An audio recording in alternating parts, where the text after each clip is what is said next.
mengayuh sepedanya dengan cepat karena sangat khawatir pada ibunya yang sakit. Tidak lama kemudian Jaka pun sampai di apotek dan melangsungkan pembelian obatnya itu.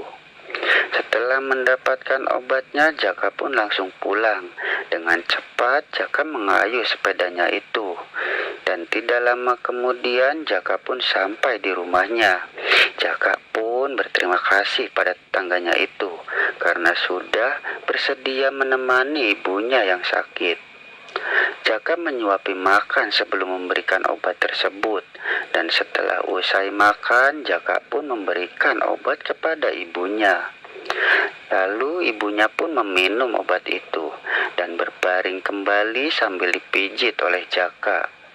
Dan tidak lama kemudian ibunya pun tertidur. Jaka menyudahi pijitannya sambil duduk di samping ibunya yang tertidur. Jaka memandang muka ibunya yang sedang sakit itu. Jaka pun merenung sambil menatap muka ibunya. Jaka mulai bersedih. Kesulitan dan kisah hidupnya terlintas dalam lamunannya itu.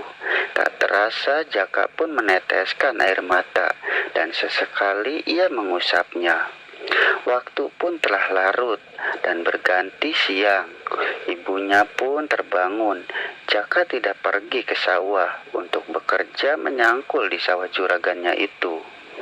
Jaka memanggil tetangga terdekatnya kembali untuk menemani ibunya karena ibunya belum sembuh dari sakit itu. Jaka pun pergi ke rumah juragan itu untuk memberitahu Jaka tidak kerja karena ibunya sakit. Setelah itu Jaka pulang kembali dan menemani ibunya yang masih sakit.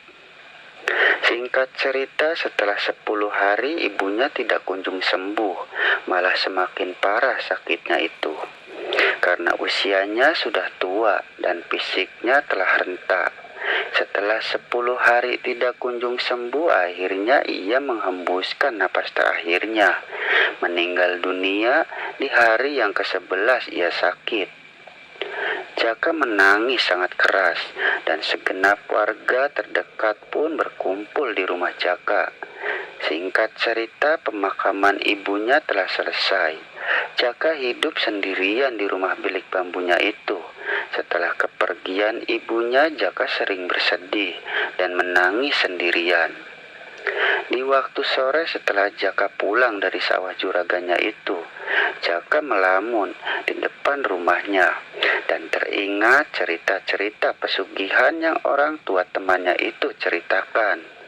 Dan pada akhirnya Jaka mencari tempat itu, di mana tempat yang orang tua temannya ceritakan dulu.